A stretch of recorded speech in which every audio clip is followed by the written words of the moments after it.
My name's Watkins, originally born in England and moved to the United States approximately 20 years ago. Moved to St. Louis to take a new position with Mallinckrodt Pharmaceuticals, where I'm the Senior Vice President and Chief Human Resources Officer.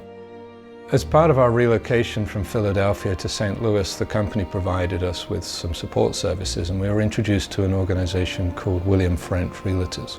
They're headed by actually somebody that's another board member here at the Independent Center, Bill French, and had the opportunity to meet Bill very early on in our relocation.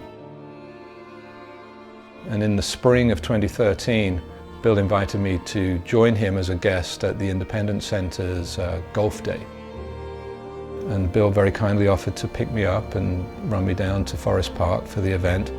And actually on the drive down, I asked him about what I thought was a very simple question. What was his involvement with the Independent Center? And Bill told me the story of his son and how through the Independent Center he very firmly believed that his son's life had been significantly improved. I spent a lot of time reflecting on what Bill had told me in the conversation that we'd had. And I think I can honestly say that's the first time that I ever started to think about my own family and our own situation and the proximity of mental health to those very close to us. And that was the first time that I think I was ready to accept that even in our own family we had issues that perhaps we hadn't talked about or didn't acknowledge in the way that it needed to be acknowledged in the past. Mental health is an issue that impacts so many people. 1 in 4 is the statistic, and it's very clear that that's a real and troubling statistic as well, something we need to be aware of. One of my own children, my youngest son, Lucas is 20 now, and probably from the early stages of high school we saw a change in him, and we saw him starting to struggle with relationships, with friends. I credit my wife for being able to step in early on and see the change and be brave enough to actually engage in some of those conversations about how he was feeling and what he was struggling with. And we were able then to meet some very talented and wonderful professionals that for Lucas have been the right combination of support that's really helped him.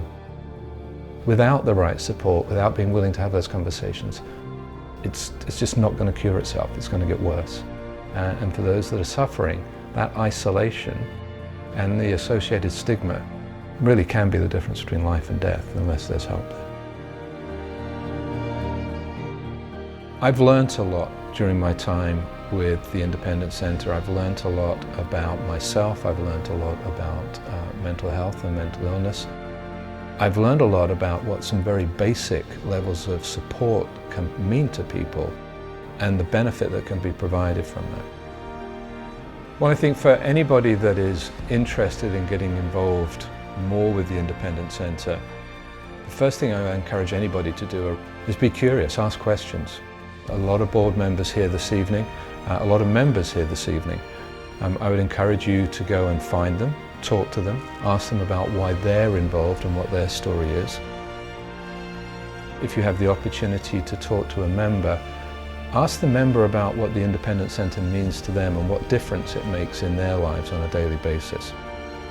I can guarantee whatever you're able to bring, whatever you're able to provide in the way of support, it will be welcomed and will be well utilized.